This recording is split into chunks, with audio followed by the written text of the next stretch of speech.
UGC लेकर के आई। UGC केंद्र सरकार की संस्था है, उसमें केंद्र सरकार के वकील ने उस रेगुलेशन का विरोध किया और सुप्रीम कोर्ट ने उस पर स्टे लगा दिया।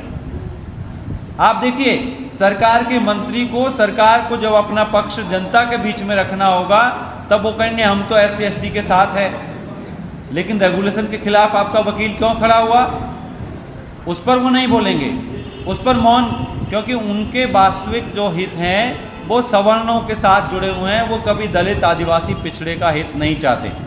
और इसीलिए जो एंकर दिन रात बिना सोए एक पार्टी विशेष की सेवा में लगे हुए हैं, हमेशा उनका पक्ष लेते हैं, उन्होंने भी देखा कि यार सरकार की संस्था यूजीसी एक रेगुलेशन लेकर के आई है, तो उन्होंने भी अपनी स्वामी भक्ति को छोड़ करके जाति भक्ति करना शुरू कर दिया।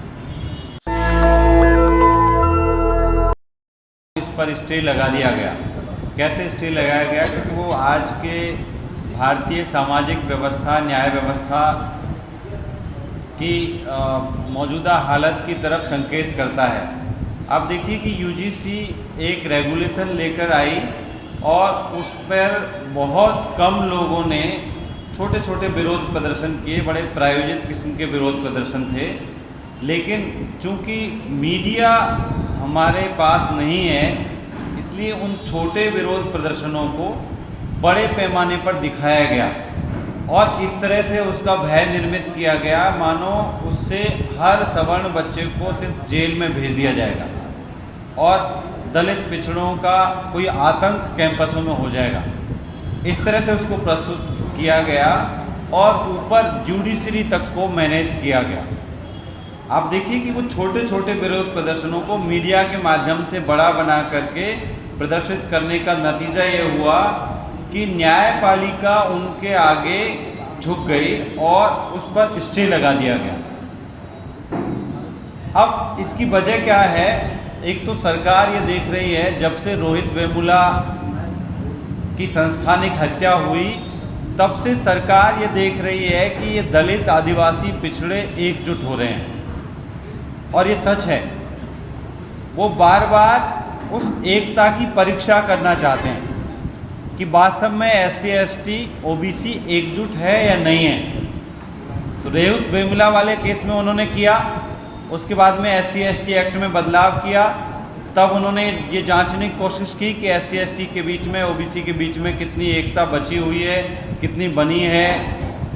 तो देखा उन्होंने कि SC/ST के बीच में तो बहुत बड़ी एकता है, तो उसको वापस लेना पड़ा जो SC/ST एक्ट में बदलाव किया था। ऐसे बार बार अलग अलग प्रसंगों में सरकार ये जांचती रहती है कि वास्तव में दलित आदिवासी पिछड़ों की कोई एकता है या नहीं है। इस नए यूजीसी कानून से उनको भय क्या है? अभी तक जो 2012 का कानून था उसके अनुसार SC और ST ही उसमें शामिल थे। पहली बार OBC को इस दायरे में शामिल किया गया कि कैंपसों में OBC के साथ भी जाति आधार पर भेदभाव हो सकता है। तो इससे क्या हो रहा है? उत्पीड़ितों का दायरा विस्तृत हो रहा है, उत्पीड़ितों में एक नए तरह की एकता का निर्माण हो रहा है। और उसमें आप देखें तो उसमें महिलाएं भी शामिल हैं, 2026 का रेगुलेशन है, महिलाएं भी शामिल हैं उसमें, और आर्थिक रूप से पिछड़े भी शामिल हैं। आप यहाँ पर ये आर्थिक रूप से पिछड़े का तात्पर्य सिर्फ EWS नहीं है जो सरकार की कैटेगरी में है। EWS को तो बैकडोर से लाया गया।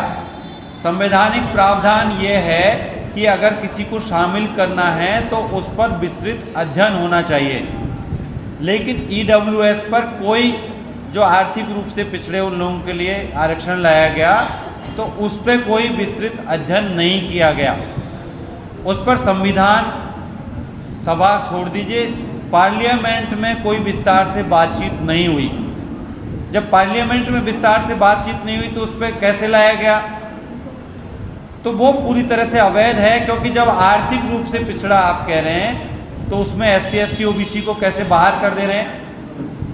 क्या ऐसा संभव है कि आर्थिक रूप से पिछड़ा सिर्फ एक जाति में ही पैदा होता हो या एक वर्ण में ही पैदा होते हो? जो SC ST OBC के आर्थिक रूप से पिछड़े हैं, वो आर्थिक रूप से पिछड़े EWS इकोनॉमिकली वीकर सेक्शन में शामिल क्यों नहीं है, कौन से अध्ययन हुए, उनका कहाँ रिप्रेजेंटेशन कितना है, इस बारे में हमारे देश की सरकार और न्यायपालिका मौन है। तो वो एक बैकडोर एंट्री थी। अब उन्होंने देखा कि चलो उसमें तो कुछ, उससे तो हमने सवर्णों को साध लिया, लेकिन अब ये SC ST OBC के बीच में एक नए तरह की एकता निर्मित हो रही है। इसमें महिलाएं भी शामिल हो सकती है, आर्थिक रूप से पिछड़े भी शामिल होंगे। तो इतने सारे लोगों को हम कैसे संभाल पाएंगे, ये तो हमारे जो निरंकुशता है उस पर लगाम लगाएंगे।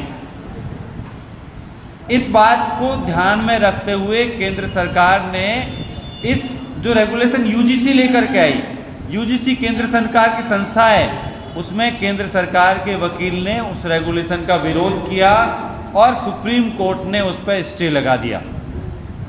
आप देखिए, सरकार के मंत्री को, सरकार को जब अपना पक्ष जनता के बीच में रखना होगा तब वो कहेंगे हम तो SC ST के साथ है, लेकिन रेगुलेशन के खिलाफ आपका वकील क्यों खड़ा हुआ, उस पर वो नहीं बोलेंगे, उस पर मौन, क्योंकि उनके वास्तविक जो हित हैं वो सवर्णों के साथ जुड़े हुए हैं, वो कभी दलित आदिवासी पिछड़े का हित नहीं चाहते।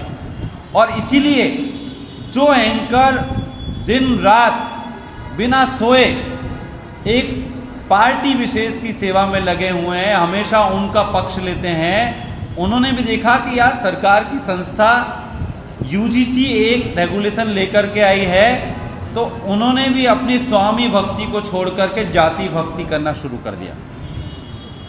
जहाँ से उनको टुकड़ा मिल रहा है, उस टुकड़े के लिए जीभ लपलपाए हुए हैं, उसको छोड़ करके अपनी जाति की भक्ति पर आ गए, जातीय हितों की रक्षा के लिए, और एक भय दिखाने लगे कि देखिए अब हमारे बच्चे विश्वविद्यालयों में कैसे पढ़ पाएंगे।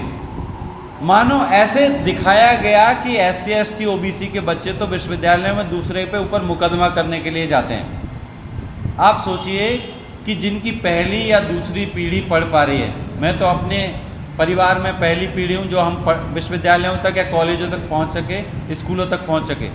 मेरे माँ पिता तो बिल्कुल स्कूल भी नहीं देख पाए थे, और मेरे गांव में सभी बच्चों की यही स्थिति है। जो पहली या दूसरी पीढ़ी पढ़ रही है वो विश्वविद्यालय इसलिए जाएगी कि कोई सवर्ण का बच्चा आएगा और उस पर हम जाके मुकदमा कर देंगे। क्या इस उद्देश्य आप में से किसी का बच्चा कॉलेज या विश्वविद्यालय में पढ़ने जा रहा है? नहीं। लेकिन इस दृष्टि से उन एंकरों ने दिखाया कि मानो SC ST के बच्चे तो इसीलिए ट्रेन किए जाते हैं कि वो बस जाकर के सवर्ण पे मुकदमा कर दें। तो ये एक्ट, पहली बार ये रेगुलेशन सिर्फ दंडात्मक नहीं है, किसी को सजा देने के लिए नहीं है। देखिए ये कैंपस, चूँकि मैं विश्वविद्यालय में हूँ और 2001 से जवाहरलाल नेहरू विश्वविद्यालय में पहले छात्र था, फिर 2007 से मैं अध्यापक हूँ, तो मैं जानता हूँ कि हमारे विद्यार्थी भी इसी समाज से आते हैं। और जब समाज से आते हैं तो बहुत सारे पूर्वाग्रह लेकर के आते हैं, उनके अंदर जातीय भेदभाव को लेकर के पूर्वाग्रह होता है, जेंडर को लेकर के पूर्वाग्रह होता है, और उन पूर्वाग्रहों को धीरे धीरे तोड़ना पड़ता है। सायास अपने आप नहीं जाते। जब वो देखते हैं कि अरे देखो यार, हम तो मुसलमानों के बारे में बड़ी खराब राय रखते थे कि मुसलमान तो कट्टर है, देशद्रोही है, देखो ना तो उनके 2 से ज़्यादा बच्चे हैं और ना वो कोई देशद्रोही और कट्टर है। हम तो स्त्रियों के बारे में बड़ी खराब राय रखते थे, हम तो दलितों के बारे में बड़ी खराब राय रखते थे। तो कैंपसों में जाकर के उनका एक नए ढंग से समाजीकरण होता है। ये रेगुलेशन उस समाजीकरण के लिए है कि पहले उनको सामाजिक रूप से संवेदनशील बनाए जाएं, जो उनके जातिवादी या लैंगिक पूर्वाग्रह है उन पूर्वाग्रहों को दूर किया जाए। लेकिन एंकरों ने कैसे दिखाया कि ये रेगुलेशन मान लो सिर्फ दंडात्मक है, किसी को सजा देने के लिए है।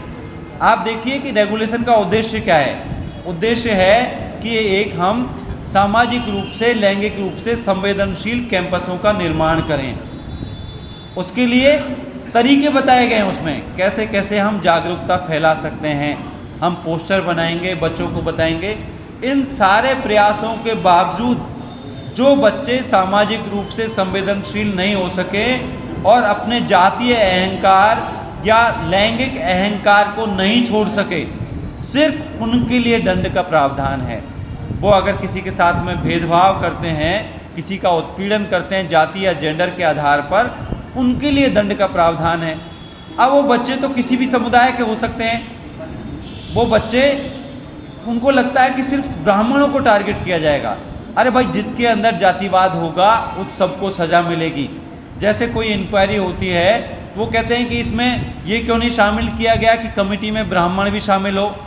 अरे जब जो शोषक है उसी को ही सारी कमेटियों में रखेंगे, या उसी के माध्यम से आप देखिए कि जो पिटिशनर हो और वही न्यायदाता हो, जो याचिका करता है वही न्यायदाता है, तो न्याय कैसे होगा? न्याय के लिए जरूरी है कि सभी का, खास तौर पर उत्पीड़ित तबकों का उचित प्रतिनिधित्व हो। इसीलिए उसमें प्रावधान किया गया कि 50% सदस्य उत्पीड़ित तबकों से होंगे। और पहली बार जब किसी ऐसे प्रतिनिधित्व की बात हुई है तो उनको तकलीफ हो गई कि हमारे लोग क्यों नहीं हैं, उत्पीड़ितों में हमको शामिल क्यों नहीं किया गया है। एक सवाल बार बार जो उठाया गया कि किसी ब्राह्मण के साथ भी तो भेदभाव हो सकता है, निश्चित तौर पर हो सकता है, लेकिन ब्राह्मण के साथ जो भेदभाव होगा वो जाति के आधार पर नहीं होगा। ब्राह्मण के साथ भेदभाव जेंडर के आधार पर हो सकता है, ब्राह्मण के साथ भेदभाव किसी और दूसरे आधार पर, आर्थिक आधार पर हो सकता है। तो उसके लिए ऑलरेडी कैंपसों में, कॉलेजों में और विश्वविद्यालयों में मैकेनिज्म है, वहाँ पे प्रॉक्टर है, वहाँ पे दूसरी और संस्थाएं हैं जो इस तरह की शिकायतों का निवारण करती है। लेकिन जो दलित, आदिवासी, पिछड़ों की शिकायतें हैं, खासतौर पर जाति आधारित भेदभाव और उत्पीड़न की शिकायतें हैं, उनको लेकर मैकेनिज्म पर्याप्त नहीं है, उनको लेकर मैकेनिज्म सशक्त नहीं है, इसलिए ये प्रावधान लाए गए हैं। और मित्रों, जिस उद्देश्य इनको रोका गया है उस उद्देश्य को हमको कमज़ोर नहीं होने देना है। वो उद्देश्य है कि हमको वो तोड़ना चाहते हैं आपस में। वो कहते हैं SC ST को रख लो, OBC को हटा दो। नहीं, जो ये एकता निर्मित हो रही है, सारे वंचितों की एकता, दलितों, आदिवासियों, पिछड़ों और स्त्रियों की एकता, और मैं कहूँगा आर्थिक रूप से पिछड़ों की एकता भी, क्योंकि ये जो आर्थिक रूप से पिछड़े हैं, आप कोई अगर अध्ययन करें तो आप पाएंगे कि आर्थिक रूप से सबसे पिछड़े वही हैं जो दलित है, आदिवासी है, पिछड़े हैं, महिलाएं हैं, वही सबसे ज़्यादा आर्थिक रूप से पिछड़े हैं। इसलिए सभी वंचितों की एकता की आवश्यकता है। इसके लिए ज़रूरत है कि हम एक दूसरे के सवालों को समझें। एक नई बात इसमें मैं ये शामिल करना चाहता हूँ। आमतौर पर मैं क्या देखता हूँ, चूँकि मैं ज़्यादा आदिवासी प्रोग्रामों में जाता हूँ, तो देखता हूँ कि आदिवासी दलितों के प्रश्नों को समझने के लिए बहुत तैयार नहीं है, क्योंकि आदिवासियों को जाति आधारित उत्पीड़न उतना नहीं झेलना पड़ा है। और दलित आदिवासियों के जल जंगल ज़मीनों के जो सवाल है उनको समझने के लिए तैयार नहीं है। दोनों के सवाल अलग अलग है। तो हमको ये देखना पड़ेगा कि अगर हमारी एकता का निर्माण करना है, वंचितों की एकता का निर्माण करना है, तो वो सिर्फ आरक्षण के आधार पर नहीं हो सकता।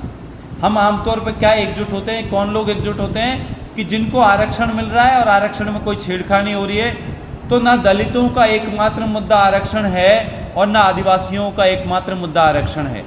दोनों के जो जेन्युइन सवाल है, जैसे दलितों का सबसे बड़ा मुद्दा है गरिमा के साथ जीवन, डिग्निटी के साथ में जीना, प्रतिनिधित्व का सवाल, तो ये सवाल आदिवासियों का है कि उनकी पहचान, उनका अस्तित्व जंगल से, उस पूरे परिवेश से निर्मित होता है जो उनके लिए बहुत महत्वपूर्ण है। उनकी भाषा, उनकी ज़मीनें, दलितों की कोई अलग भाषा नहीं है, इसलिए उनके लिए भाषा का कोई सवाल महत्वपूर्ण नहीं है। दलितों के पास में अपने कोई अलग इलाके नहीं है, इसलिए उनको इलाके का सवाल, जंगल का सवाल, उस क्षेत्र को बचाने का सवाल वो महत्वपूर्ण नहीं है। लेकिन चूंकि आदिवासियों के लिए महत्वपूर्ण है, तो जब आदिवासियों के सवालों पर, जंगल के सवाल पर, किसी नदी को बचाने के सवाल पर, किसी भाषा को बचाने के सवाल पर कोई आंदोलन है, तो दलित अगर उसके साथ खड़े होंगे तो आदिवासी भी जब दलितों का कोई मुद्दा होगा तो उसके साथ में एसोसिएट महसूस कर पाएंगे। इसलिए आपस में आवागमन की ज़रूरत है, ऐसे साझे मुद्दों की पहचान की ज़रूरत है जिसमें हम एक हो सकते हैं और एक से दूसरे के साथ में संवेदनशीलता का एक संबंध स्थापित कर सकते हैं। जैसे दलित कार्यक्रमों में कभी जयपाल सिंह का नाम नहीं लिया जाता। जयपाल सिंह जो आदिवासी कार्यक्रमों में हमेशा सबसे पहले, सबसे आगे नाम लिया जाता है। आप में से भी कुछ लोग जयपाल सिंह के बारे में जानते होंगे, कुछ लोग नहीं जानते होंगे। जयपाल सिंह, आप कह सकते हैं कि जब ये सवाल पूछा जाता है कि आदिवासियों के अंबेडकर कौन, वैसे तो अंबेडकर तो सबके हैं, लेकिन आदिवासियों के अंबेडकर कौन, तो आमतौर पर बिरसा मुंडा को आगे खड़ा किया जाता है कि बिरसा मुंडा। लेकिन चूंकि बिरसा मुंडा ने कुछ लिखा भी नहीं और बिरसा मुंडा के समय में और बाबा साहब अम्बेडकर के समय में भी फ़र्क है, इसलिए अगर आदिवासियों में से कोई एक प्रतिनिधि आपको चुनना है, वैसे आप व्यक्ति की पूजा में यकीन नहीं करते, फिर भी एक प्रतिनिधि चुनना है तो आप जयपाल सिंह को चुन सकते हैं। जयपाल सिंह जो 1903 में पैदा हुए और वो ऑक्सफोर्ड पढ़ने के लिए गए। वो ऑक्सफोर्ड में पढ़ते हुए हॉकी खेलने लगे और 1928 में एम्स्टर्डम में जो ओलंपिक खेल हुए, जिनमें भारत को किसी भी खेल में ओलंपिक्स में पहला गोल्ड मेडल मिला। उससे पहले भारत को कोई गोल्ड मेडल नहीं मिला किसी भी खेल में। पहला गोल्ड मेडल 1928 के एम्स्टर्डम ओलंपिक्स में मिला और उस टीम की, हॉकी की उस टीम की कप्तानी कर रहे थे जयपाल सिंह मुंडा। तो खेल के क्षेत्र में उनका कितना बड़ा योगदान है। लेकिन हम जब खेल की बात करते हैं तो हम मेजर ध्यानचंद को तो याद करते हैं, सचिन तेंदुलकर की बात करते हैं और बहुत सारे खिलाड़ियों की बात करते हैं, लेकिन जिसने भारत को पहली बार ये गौरव दिलाया, उस आदिवासी समुदाय से संबंध रखने वाले जयपाल सिंह की हम कभी बात नहीं करते, क्योंकि हमारे इतिहास की किताबों से, हमारे सारे प्रसंगों से उनको डिलीट कर दिया गया है। और 1928 के उस खेल में एक बहुत बड़ा कारनामा ये हुआ कि ना केवल भारत की टीम ने ओलंपिक का गोल्ड मेडल जीता, बल्कि भारत की टीम अजेय रही। भारत की टीम के ऊपर कोई भी टीम एक भी बार ना जीत सकी, ना एक भी कोई गोल कर सकी। भारत की टीम के ऊपर कोई एक भी गोल नहीं हुआ। जो बात मैं कह रहा हूँ गूगल करके देखिएगा, ओलंपिक एसोसिएशन की वेबसाइट पे देखिएगा, या आप दूसरे स्रोत, किसी भी स्रोत से आप देखेंगे। इतना बड़ा गौरव दिलाने वाले जयपाल सिंह को, और जयपाल सिंह का योगदान सिर्फ खेल में नहीं है। 1938 में उन्होंने आदिवासी महासभा का गठन किया और पूरे देश के आदिवासियों को एकजुट किया, और फिर वो संविधान सभा के सदस्य बने। संविधान सभा के सदस्य होने के नाते देश के सभी आदिवासियों के सवालों को संविधान सभा के सामने उन्होंने रखा। तो आप इससे समझ पाएंगे संविधान सभा की बैठकों को, जो कॉन्स्टिट्यूएंट असेंबली डिबेट्स है, बाबा साहब अम्बेडकर को जानना है या सभी हमारे महापुरुषों को जानना है जिनकी 26 जनवरी और 15 अगस्त को हम जय बोलते हैं, उनकी इस राष्ट्र निर्माण में क्या भूमिका है, तो संविधान सभा की बैठकों की बहसों को पढ़िए कि लोग क्या कह रहे थे, उसमें जयपाल सिंह क्या कह रहे हैं, वो किस तरह के भारत का निर्माण करना चाहते हैं, या आप जानना चाहते हैं कि आज हमारा भारत जैसा है वैसा क्यों है, तो हमको संविधान सभा की बैठकों की बहसों को पढ़ना चाहिए। उससे हम अपने भारत को ज़्यादा अच्छे तरीके से जान पाएंगे। और जिस एकजुटता की मैं बात कर रहा हूँ उसकी जड़ें भी वहाँ पर है। उस एकजुटता के निर्माण की आवश्यकता है और इस तरह के कार्यक्रम उस एकजुटता को आगे बढ़ाते हैं। आयोजकों से क्षमा याचना के साथ एक आलोचना जरूर मैं यहाँ कहना चाहता हूँ। हम जेएनयू वाले हैं, हम जो बात कहनी होती है कह ही देते हैं। महिलाओं की भागीदारी बहुत कम है। अगर आप सामाजिक न्याय के लिए काम कर रहे हैं तो महिलाओं की भागीदारी को भी बढ़ाना पड़ेगा। धन्यवाद। नेशनल दस्तक की आपसे गुजारिश है कि अगर इसको बचाना चाहते हैं तो नेशनल दस्तक को सब्सक्राइब करने के लिए रेड कलर के सब्सक्राइब बटन को दबाएं, फिर बेल आइकन की घंटी दबाएं। नेशनल दस्तक को बचाने के लिए बहुत जरूरी है कि हर खबर को शेयर करें, लाइक करें, कमेंट जरूर करें।